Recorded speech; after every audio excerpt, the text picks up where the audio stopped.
Hello everyone.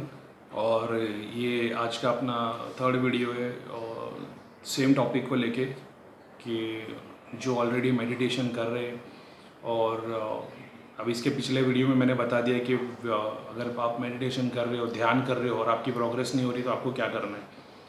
अभी उन लोगों के लिए जो मतलब प्रो लेवल पे चल रहे हैं, जो 10 15 20 साल से साधना और मतलब दिन में 3 घंटे 2 2 बार बैठते और ध्यान और साधना में मतलब मेडिटेशन से रिलेशन में वो सारी चीज़ें कर रहे हैं। ध्यान भी कर रहे हैं, जप भी कर रहे हैं, डाइट भी फॉलो कर रहे हैं, सुबह उठ के जाप करते हैं, शक्तियों का उनको रियलाइजेशन भी होता है, कभी कभी दिखाई भी देता है, मगर 100% अचीवमेंट नहीं हो पा रहा है। ये उन लोगों के लिए वीडियो है कि वो कैसे अचीव कर सकते हैं। जो यूट्यूब और बुक्स और वगैरह से मेडिटेशन और ध्यान सीखे और वो उनको फॉलो कर रहे हैं और उनको थोड़ी प्रोग्रेस मिली और आगे नहीं हो रहा है, कुछ टाइम तक उनको स्पिरिचुअलिटी से कनेक्ट हुए लेकिन अभी वो मतलब लॉस्ट हो गए, तो उनके लिए ये एक वीडियो है। तो सबसे इम्पोर्टेंट अभी इसकी पहले मैंने जितनी बात की ना वो सब एक तरफ और ये बात एक तरफ कि गुरु का होना बहुत इम्पोर्टेंट है। अब आप कोई भी धर्म ले लो, चाहे वो क्रिश्चियनिटी हो, सिखिज़म हो, इस्लाम हो, हिंदुइज़्म हो, सब में गुरु परंपरा को सबसे ऊपर सबसे अव्वल बताया गया। गुरु ऐसा है जो भगवान का लिखा भी चेंज कर सकता है, तो गुरु के अंदर इतनी कैपेसिटी होती है। तो मेरा फर्स्ट एक्सपीरियंस मन्नू भैया के साथ था। मेरे को इसके पहले कुछ नहीं पता था कि गुरु क्या होता है और कैसे। बेसिकली ना मेरी अंडरस्टैंडिंग है ना, गुरु आपके लिए जीपीएस का काम करता है। जैसे आपको पता है कि मेरे को यहाँ से जाना है दिल्ली, अब आपने गाड़ी ली या ट्रेन से चले गए या फ्लाइट से चले गए, अब आप गाड़ी लेके जा रहे हो तो आप पूछ के जा सकते हो, आप रीड करके जा सकते हो कि कितना टाइम लगे दिल्ली जाने। लेकिन जीपीएस से होने से ये आपको पता चलता है कि मैकडोनल्ड्स कहाँ है, पेट्रोल पंप कहाँ है, रेस्टोरेंट कहाँ है, कहाँ राइट जाना है, कहाँ लेफ़्ट जाना है, कहाँ पे टोल आएगा, और वो आपको एग्जैक्ट इन्फॉर्मेशन दे के अपनी लोकेशन तक पहुँचाता है सेफली। तो गुरु का भी काम यही है कि जब आप ध्यान करना शुरू करते हो, साधना शुरू करते हो, तो बहुत सारी चीज़ें आती हैं। जैसे मैं जब ध्यान करना शुरू किया था तब मेरी दृष्टि नहीं खुली थी, लेकिन आज दृष्टि खुली। तो मैं आज देख सकता हूँ कि जब मैं फर्स्ट डे बैठता था तो होता क्या था। तो मैंने देखा था कि धाम के 2 दूत मेरे बाजू में आके खड़े हो जाते थे। तो ये उसका फ़ायदा था कि नेगेटिविटी मेरे पास आ नहीं सकती थी, ना ही कभी आई।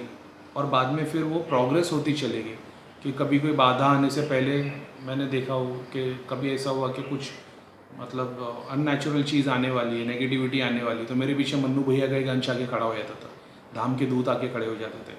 तो ये चीज़ें अभी दृष्टि खुली है तो मैं पिछला का मतलब देख सकता हूँ कि यार ऐसी बातें थी। तो ये फ़ायदा होता है।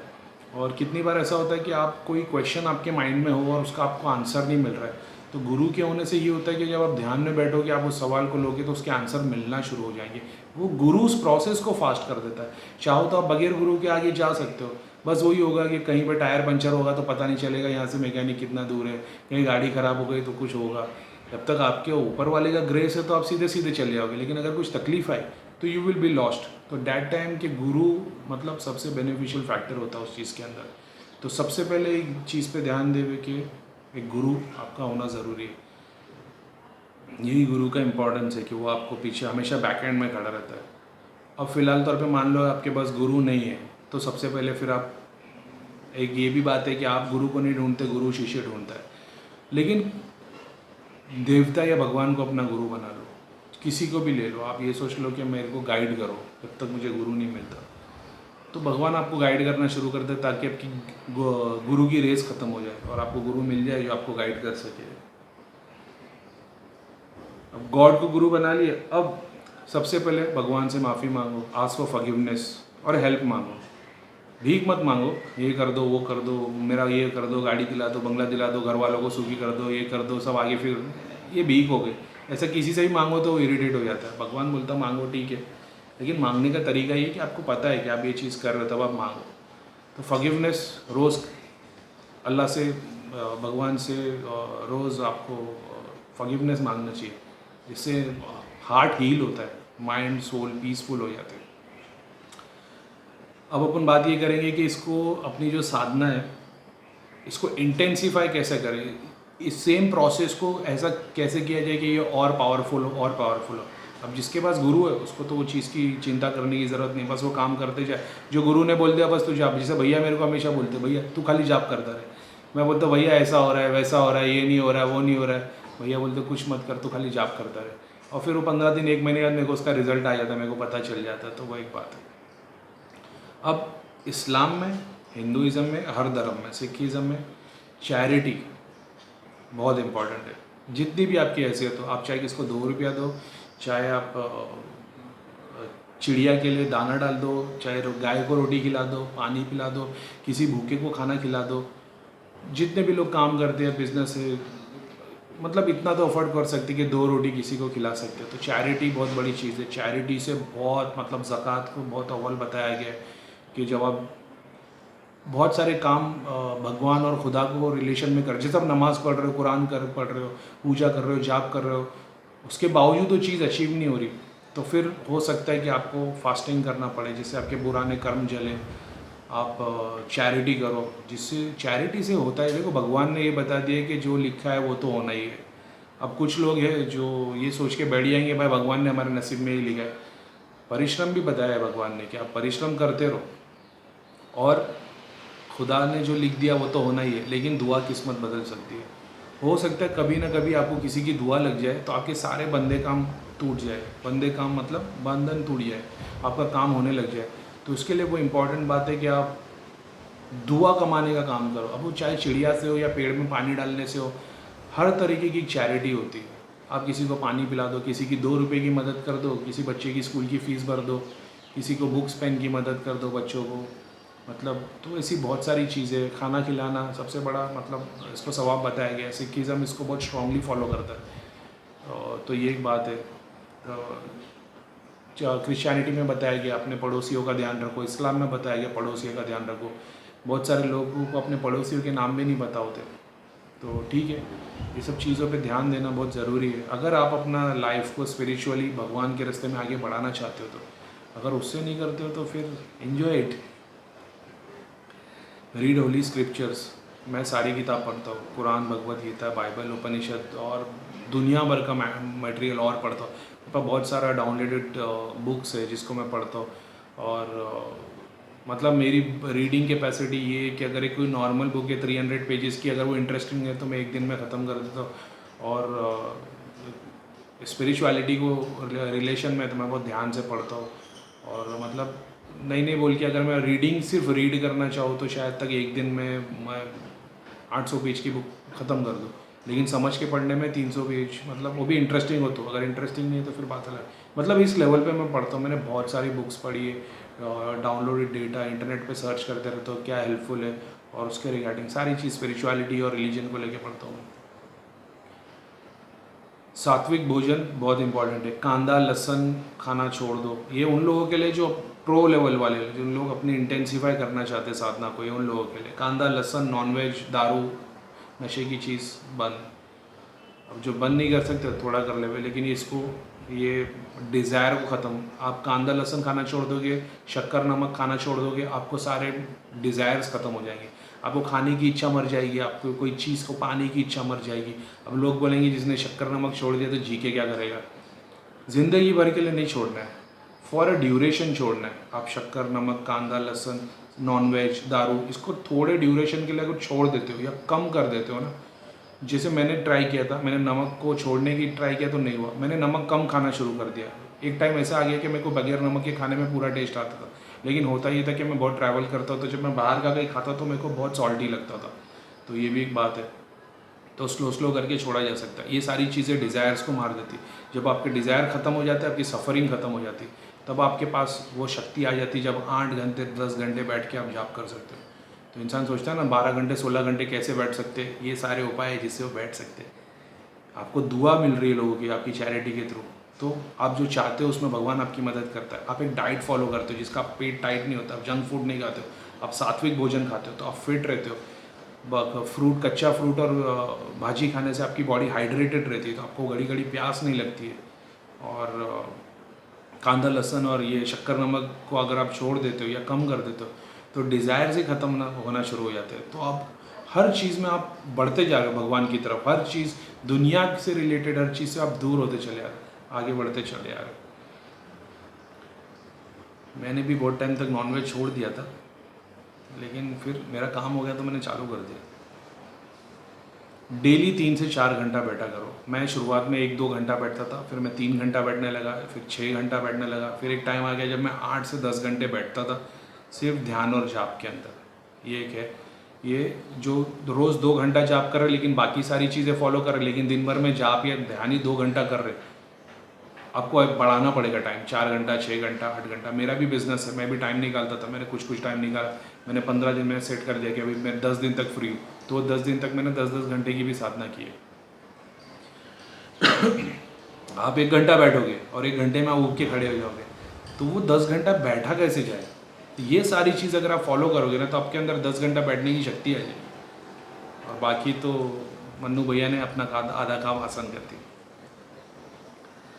फिर सेम चीज़ मैंने जो लास्ट वीडियो में बताया है, आप इंटेंसिफाई कैसे कर सकते हो। 3 दिन की साधना कर लो, आप 5 दिन कर सकते हो, 8 दिन कर सकते हो, आपके ऊपर है। एक अलग कमरे में बैठ जाओ और दिन भर दरवाज़ा लॉक रहेगा, आपको टीवी नहीं देखना, मोबाइल नहीं देखना, आपको सिर्फ एक आसन पे बैठ के जाप करते रहना है। अगरबत्ती कंटिन्यू 2 अगरबत्ती रख दो, बुझ गई जलाते रहो, बुझ गई जलाते रहो, आधे आधे 1-1 घंटे में, जो भी अगरबत्ती का टाइम है।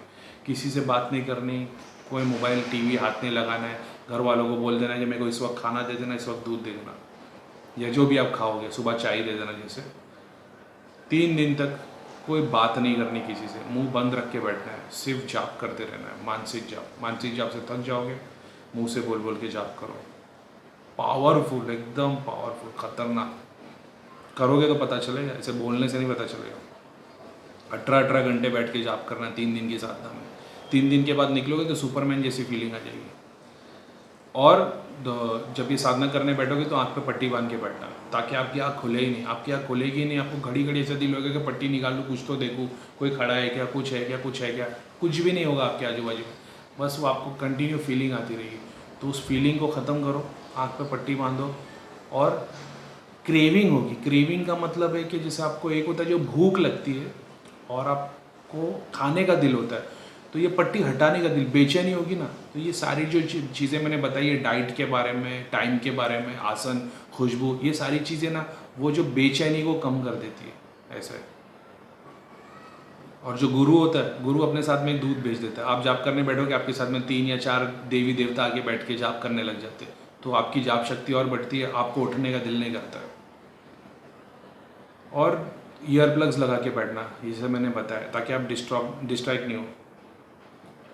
और जब आप ध्यान नहीं कर रहे हो, जब दिन भर में हो, तो यार एक सबसे इम्पॉर्टेंट बात, मैं जैसा बताता सबसे इम्पॉर्टेंट बात उसमें से ये कि अब बहुत सारे लोग जाप करते हैं, ध्यान करते हैं, लेकिन जाप ध्यान के बाद में फिर वो दुनिया में ऐसे गुम हो जाते हैं कि भगवान को भूल जाते हैं। वही चीटिंग चैटिंग के काम करेंगे, वही टीवी देखेंगे, वही गंदी चीज़ें फॉलो करेंगे, जोक्स देखेंगे, दूसरों का मजाक उड़ रहा है, नंगापन। मेरा ऐसा ना, मैं हमेशा सोचता रहता हूँ कि भगवान मेरे साथ है, भगवान चाहता है कि मैं कुछ करूँ, मैं इसका सॉल्यूशन ढूंढूँ, मैं काम, मतलब एक होता है ना जिसको बोलते हैं गॉड कॉन्शियसनेस। आप सुबह उठ रहे हो, आप फील कर रहे हो कि मैं उठ गया हूँ, भगवान ने आज का मेरे को दिन दिया। जिसमें से बहुत सारे लोग आज कल रात जो सोए होंगे आज नहीं उठे होंगे, तो उसकी खुशी। आप मुंह धो रहे हो, पानी हाथ में ले रहे हो, वो पानी में भगवान का अस्तित्व।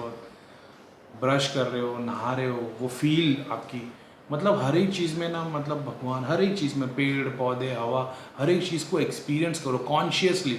आप ब्रश भी कर रहे हो ना, तो आपका ध्यान किधर और रहता है, आज क्या होने वाला है ब्रश, लेकिन उस वक्त आप पूरा का पूरा ध्यान ब्रश पे दो कि आप सुबह का नाश्ता कर रहे हो, तो उस पर ध्यान दे रहे हो। हर एक चीज़ पे जब आप ध्यान देने की कोशिश करोगे ना, तब वो ध्यान इंटेंसिफाई होता है। आप अगर फॉर एन एग्जाम्पल, आप पूरा दिन, जैसे आपको पता है कि मेरी सैलरी आने वाली है, अब आप पूरा का पूरा दिन वेट करते रहोगे सैलरी, तो वेट के दौरान में आप जो पूरा दिन जो आपने जिया, वो पूरे दिन में आपका एक ही थॉट था, मेरी सैलरी कब आएगी, कब आएगी, कब आएगी। तो उस दिन को आपने पूरा मिस कर दिया सैलरी के वेट को लेके, क्योंकि आप पूरा दिन सैलरी के बारे में सोच रहे थे। उसी तरह जब आप 24 घंटे भगवान के बारे में सोचोगे ना, तो हर चीज़ में ध्यान लगने लगेगा। ज़रूरी नहीं होगा कि आपको ध्यान करने के लिए कहीं बैठना पड़े, हर चीज़ में ध्यान लगने लगेगा। खाते पीते, सोते, उठते, बैठते। आज की डेट में मुझे ध्यान लगाने के लिए एक आसन पे बैठना नहीं ज़रूर पड़ता, मैं कहीं भी बैठा रहूँगा, कुछ भी काम करता रहूँगा, मेरा स्टेट ऑफ माइंड वहीं घूमता रहता ऊपर। यही तो बात है। तो जब वो लेवल पे आप पहुँच जाते हो, गुरुओं का बोलना है और ग्रंथों का बोलना है कि ये लेवल तब पहुँच जाते जब आत्मज्ञान हो जाते। तो ये लेकिन आप प्रैक्टिस कर सकते हो। तो बेसिकली वही है कि कॉन्शियस रहो पूरा दिन 24 घंटे। भगवान के अलावा कोई चीज़ के बारे में सोचो मत, भगवान सारी चीज़ें आसान कर देता है।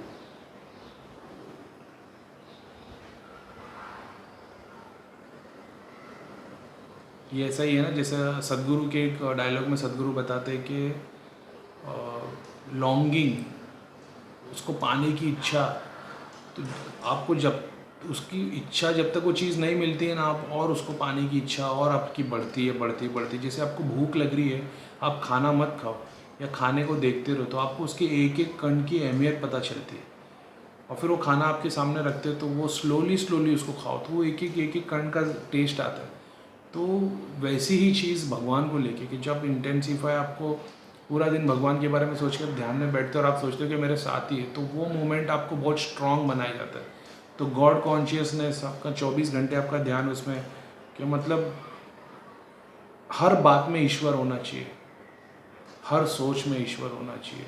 मतलब आपकी हर बात में हो तो भगवान की बात या स्पिरिचुअलिटी को लेके, आपके हर काम, आपके अंदर काम बात हर चीज़ में ईश्वर, आपकी सोच में ईश्वर, आपके काम में ईश्वर, आपकी बात में ईश्वर। Only then you will succeed. रास्ता बहुत आसान है, कॉम्प्लिकेटेड नहीं है। जो सब कुछ छोड़ देता ना, एक मैंने उपनिषद में पढ़ा था कि कोई किसी गुरु को पूछता है कि सब कुछ कैसे पाया जाए, मैं सब कुछ पाना चाहता हूँ। वो गुरु ने बोला सब कुछ खो के, आप सब कुछ छोड़ दो, सब कुछ खो दो, आपको सब कुछ मिल जाएगा। सब कुछ खोने के बाद क्या मिलता है? नथिंग। तो गॉड इज़ नथिंग, वही नथिंगनेस में ही सब कुछ है। वैसी बात है, जो मेडिटेशन ध्यान नहीं करता उसको नहीं समझ में आएगी, ध्यान करता उसको समझ में आएगा मैंने क्या बोला। बस ठीक है, कल मिलते हैं।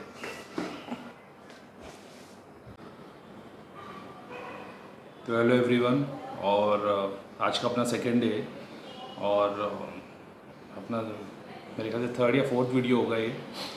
और आज का टॉपिक ये है कि जिन लोग ऑलरेडी ध्यान कर रहे उनको प्रोग्रेस नहीं हो रही, जो 6 महीने 5 महीने या सालों से मतलब ध्यान कर रहे, कुछ सर्टेन पीरियड तक उनको बेनिफिट हुआ उसका, और उसके बाद में अभी फ़िलहाल तौर पे मतलब वो कहीं बीच में अटके या प्रोग्रेस हो नहीं पा रही उन लोगों के लिए।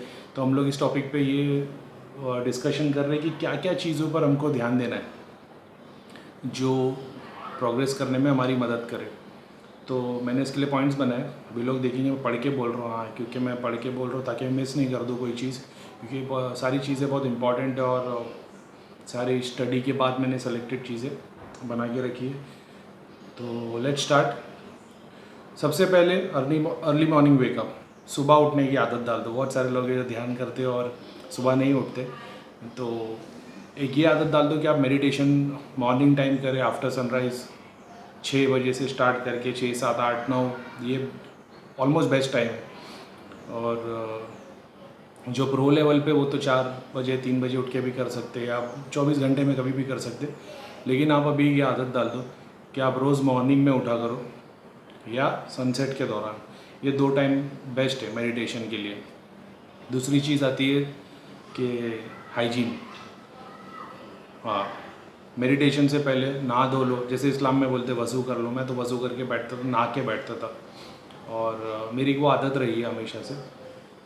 तो उसकी एक आदत डाल दो, हाइजीन, साफ़ सुथरे। क्योंकि यार जब आप जाप करो ना, भगवान का नाम ले रहे हो, अब भगवान का नाम आप कैसे भी हालत में ले सकते हो, ज़रूरी नहीं कि आपको कि नहा धो के बैठना है। लेकिन बहुत सारी पॉजिटिविटी, सिद्धियाँ और वगैरह वगैरह, जो मतलब मन साफ़ है, बाहर से तन भी साफ़ हो जाएगा तो बेटर है। उपनिषद वगैरह में बताया गया, जो पुराने योगी होते थे वो सुबह 4 बजे उठ के नदी में जाके नहा के आके ध्यान करने बैठते थे। तो स्पिरिचुअलिटी का उससे लेना देना है, पाक रहना, इससे बॉडी क्लीन, मन क्लीन, बस वो। अब बहुत सारे लोग ऐसे जो ध्यान करते, जाप करते, प्रोग्रेस नहीं हो रही। मेरा एक्सपीरियंस, मैं सिर्फ ये बताता हूँ, मेरे को इस्लाम में ये बताया गया है, ज़िक्र यानी जाप, इसको सबसे ऊपर, सबसे अव्वल, मतलब भगवान के लिए हम लोग सबसे बेस्ट क्या कर सकते हैं, तो वो है ज़िक्र। वही हम लोग बता रहे हैं, मानसिक जाप। सेकंड चीज़ बताइए फास्टिंग, भूखे रहने को सबसे बड़ी इबादत बताई गई है। अब मेरा एक्सपीरियंस ये था कि जब मैं रमज़ान के महीने में जब मैं ध्यान करना, मेडिटेशन करना, जाप करना शुरुआत की थी, उसके 1 से 2 महीने के बाद में फिर रमज़ान शुरू हो गया था। तो होता ये था कि रात की मील हमारी 10-11 बजे की होती थी और सुबह 4 बजे उठ के मैं इफ्तारी करता नहीं था, पानी पी के सो जाता था। इफ्तारी का मतलब सुबह 4 बजे उठ के खाना, तो मैं नहीं खाता था, मैं पानी पी के सो जाता था। और फिर बाद में मैं कुछ 11-12 बजे उठता था और नहा धो के तैयार होकर अपने सब काम सेट करके फिर 2 बजे तक मैं जाप करने बैठता था। तो मैं 7 बजे तक, लगभग 7 साढ़े 7 तक बैठता था, 4-5 घंटे तक। और उसके दौरान में ये होता था, फिर इफ्तारी का टाइम हो जाता था तो अपनी मील, अब उस वक्त मैं एक डाइट फॉलो कर रहा था। डॉक्टर बिस्वरूप रॉय, यूट्यूब पे उनका चैनल है, आप चाहो तो चेक कर सकते हो। अब बताने का रीज़न ये है क्योंकि मेरा एंजियोप्लास्टी हुआ है, मेरे को high cholesterol, blood pressure, diabetes वगैरह बहुत सारी बीमारी है, एलर्जी भी है। तो उसके लिए उन्होंने एक डाइट बताया, सुबह 6 से 12 तक खाली फ्रूट खाओ, 12 से शाम के 8 तक खाली कच्ची भाजी। अब मैंने वो डाइट फॉलो करने लग गया, मेरा मतलब वेट इतना फास्ट लूज़ हो गया और मैं बहुत फिट रहने लगा, मतलब दिन भर में बहुत फुर्ती रहती थी। तो सेम जब रमज़ान का महीना चालू रहा तो शाम में इफ्तारी के वक्त भी मैं फ्रूट बहुत कम खाता था, कच्ची भाजी ज़्यादा खाता था, गाजर, बीटरूट, शिमला मिर्ची, कैप्सिकम, बस एक बाउल भर के, लगभग ऑलमोस्ट 1 किलो की जितनी भाजी। हाँ, कि जितना अपना वेट है अपने को उतनी भाजी खानी चाहिए, उसका 1%। तो मेरा वेट कुछ 100 kg था, तो मैं 1 किलो के लगभग कच्ची भाजी खाता था। शुरुआत में टफ था लेकिन बाद में आसानी से खाने लगा। और फिर रात में एक मील मेरी रहती थी।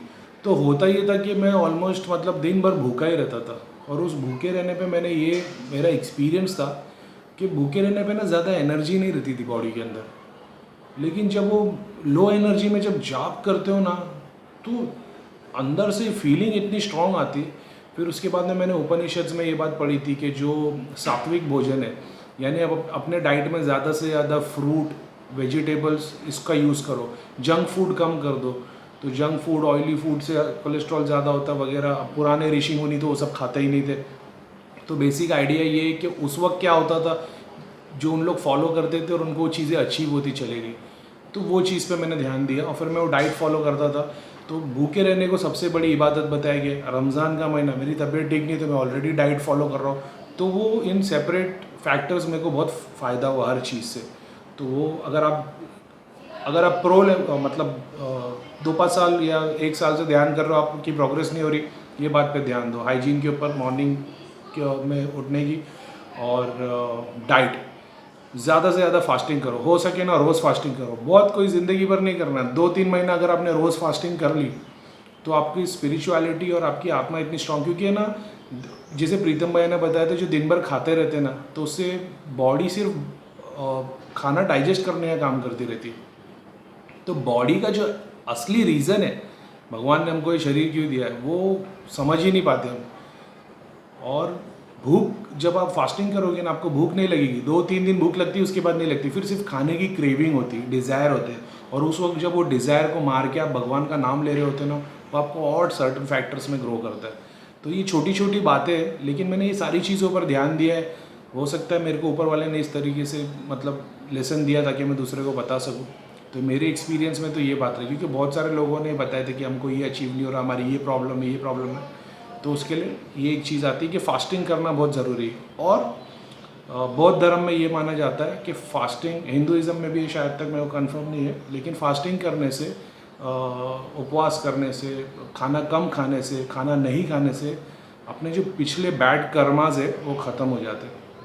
तो आपने पिछले कर्मों में अगर कुछ गलती की होगी या कुछ किसी का दिल दुखाया होगा या वो भी पाप होंगे, वो फास्टिंग से ख़त्म होना शुरू होते हैं। तो इसके लिए फास्टिंग करनी चाहिए, इसके लिए फास्टिंग को सबसे बड़ी इबादत बताया गया है। गेटिंग माई पॉइंट, ऐसा है। और सात्विक डाइट, फ्रूट और वेजिटेबल ज़्यादा खाया करो, इससे बॉडी हेल्दी रहती है। बॉडी हेल्दी रहेगी तो माइंड हेल्दी, तो फिर अपना काम आसान हो जाएगा।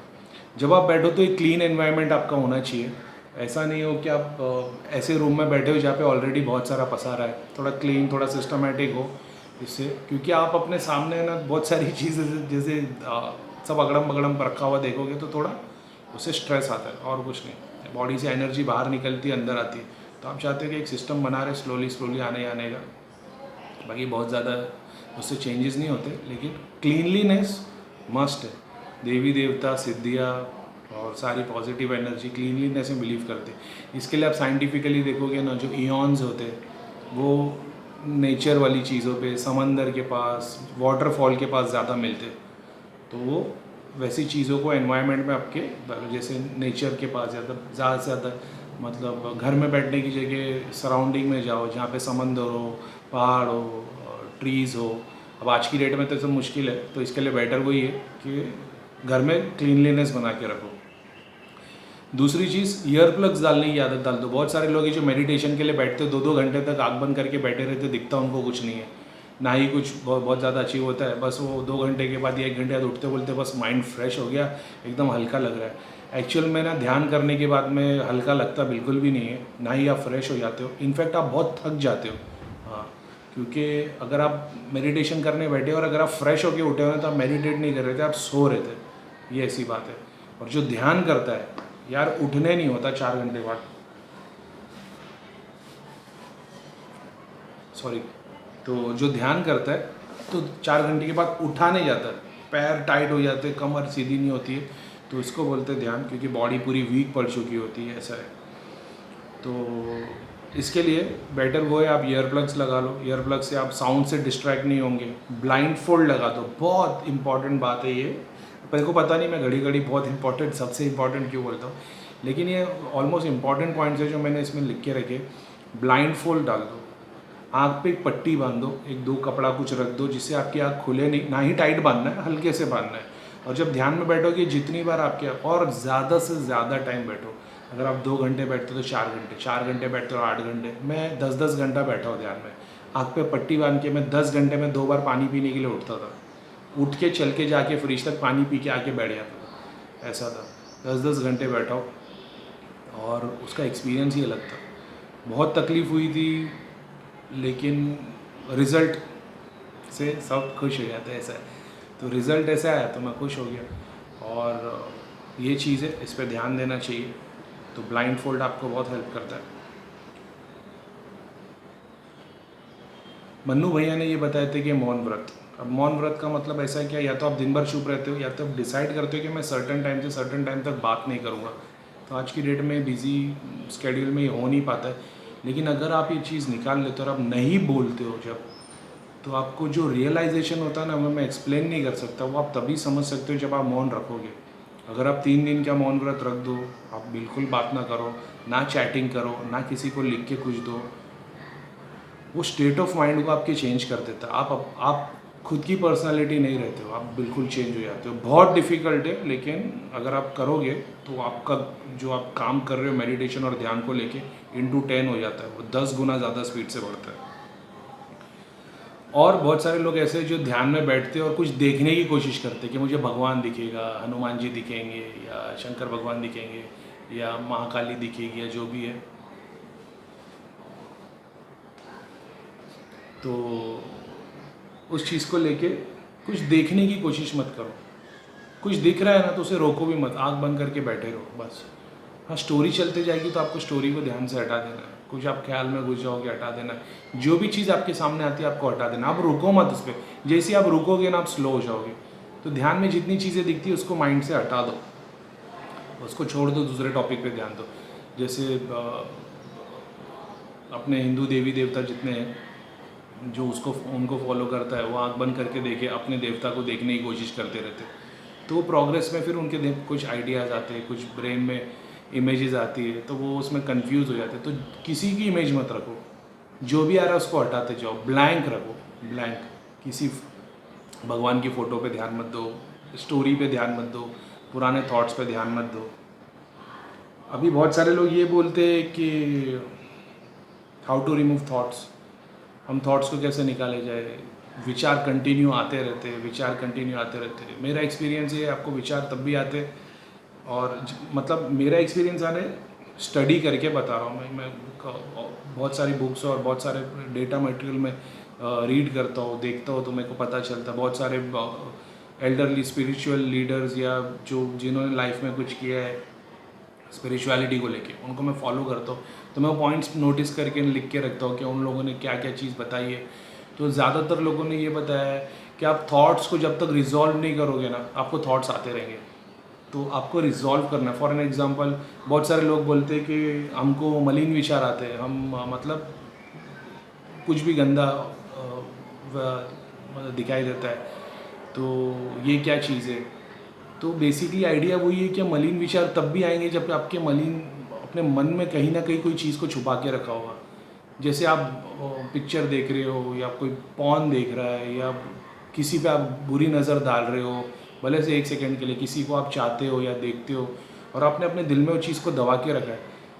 आपका बेसिक आइडिया ये है ना, मैं भी इससे गुजरा हूँ, ऐसा नहीं है कि मैं संत हूँ, मैं भी इससे बहुत अच्छी तरह से गुजरा हूँ। मैंने इसको टैकल इस तरीके से किया, मैं हमेशा ये सोचता था कि जब भी मेरे दिल में किसी के लिए ख्याल आता था, चाहे कोई गैर हो, चाहे पिक्चर की कोई हो, मॉडल हो, हीरोइन हो, प्रोग्राम हो, मैं हमेशा ये सोचता था कि अगर मेरी माँ या बहन या बेटी को कोई ऐसी नज़र से देखेगा तो मुझे कैसा लगेगा।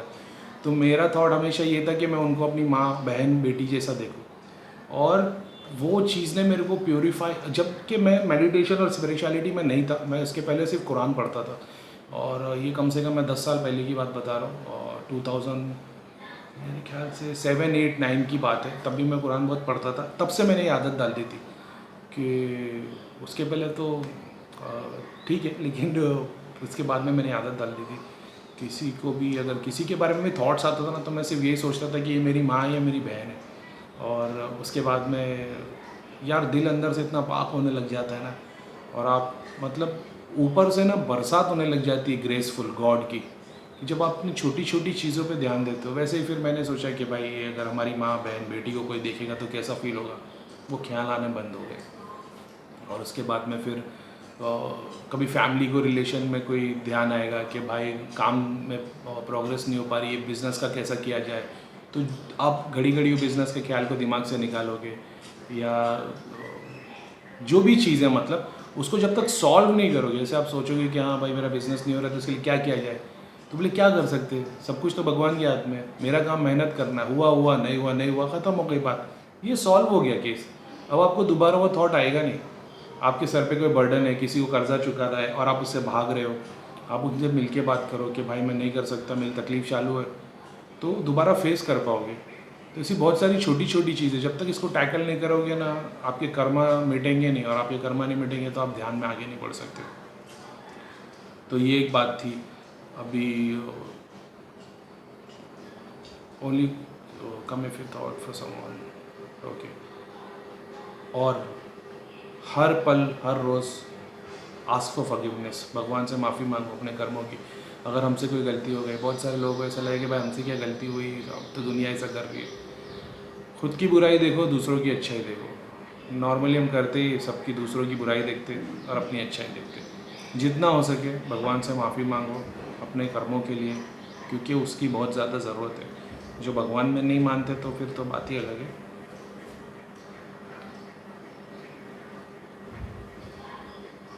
और हेल्प भी मांगो तो ये मांगो, भीख मत मांगो भगवान से। भगवान से हेल्प मांगो कि यार भगवान मैं तो ये काम कर ही रहा हूँ, मगर तेरी भी मुझे ज़रूरत है। तो मेरे दिमाग में जब तक मैं ये थॉट्स को इन्जॉय नहीं करूँगा ना, वो तब तक वो थॉट्स आएंगे नहीं। तो उनको इन्जॉय करना बंद कर दोगे तो सारी चीज़ें ध्यान में आना बंद हो जाएगी। तो बेसिकली वही है, इरोटिक ख्याल और वगैरह विचारों को ऐसे जब तक आप रिजॉल्व नहीं करोगे, आप उसको अचीव नहीं कर पाओगे। और स्लोली स्लोली होगा, ग्रेजुअली होगा, लेकिन सॉल्यूशन तो ये है। और एक रामबाण चीज़ बताता हूँ, ठीक है, सबको हटा दो। अब मैंने जितनी बातें बताई ना, कोई बोले भाई ये तो सारी चीज़ें हम कर रहे हैं, हमारे साथ नहीं हो रहा, या प्रोग्रेस नहीं हो रही, हमने सारी चीज़ें ट्राई कर ली। कोई जैन है तो वो तो कांदा लहसुन भी नहीं खाते, और डाइट सात्विक की तो बात ही और है। और थॉट्स तो हम लोग को सालों पहले हो गए थॉट्स क्लियर, लेकिन अभी भी प्रोग्रेस नहीं हो रही, या काम धंधे में या टाइम नहीं मिल रहा है, या हम कहाँ जाए, कैसे रूम में बंदोबस्त करें। रामबाण बताता हूँ, 1 महीने के अंदर 2 बार आप ऐसा कर सकते हो, या 1 बार। 3 दिन के लिए वर्ल्डली सारी चीज़ों से कट ऑफ हो जाओ। एक काम करो, एक सेपरेट रूम में बैठ जाओ, ना मोबाइल, ना कुछ ना सोना है। 3 दिन तक उस रूम में ही रहना है आपको। और ध्यान, सिर्फ और सिर्फ ध्यान। मतलब इतना इजी, मेरे बोलने से पता नहीं आपको क्या रियलाइज़ होगा, लेकिन इतना टफ है वो। लेकिन अगर वो 3 दिन आपने निकाल लिए ना, आपका बेड़ा पार हो जाएगा। 3 दिन एक बंद कमरे में बैठे रहो, सिर्फ और सिर्फ जाप करते रहो। मतलब 6 घंटा सो, बाकी का 18 घंटा पूरे पूरे जाप करो। सुबह से लेकर शाम तक सिर्फ एक माला हाथ में ले लो, जाप करो। तो आपको बीवी बच्चों की याद आएगी, भूख लगेगी, पानी लगेगा। एक पानी का मटका या एक बिस्लरी का गैलन रख दो घर में, और अपने बीवी बच्चों को, सॉरी वाइफ को बता दो, या जो भी आपके घर में खाना है कि मेरे को सुबह में इस टाइम पे दूध दे देना या ब्रेकफास्ट दे देना, जो भी थोड़ा कम खाना, और रात में एक मील दे देना बस।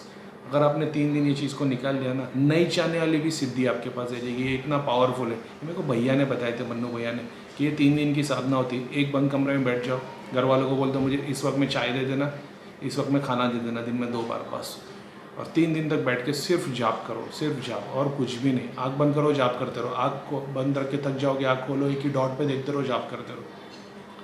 जब मन से जाप करने से थक जाओगे तो मुंह से जाप करना शुरू करते हो। मुंह से जाप करने लग जाओगे, थक जाओगे तो मन से जाप करो। लेकिन ये 3 दिन की साधना इतनी पावरफुल है ना, कि मतलब जो आपके नए काम होने वाले हैं और जो बीच में अड़चन आ भी रही है ना, उसको भी ब्रेक कर देता है।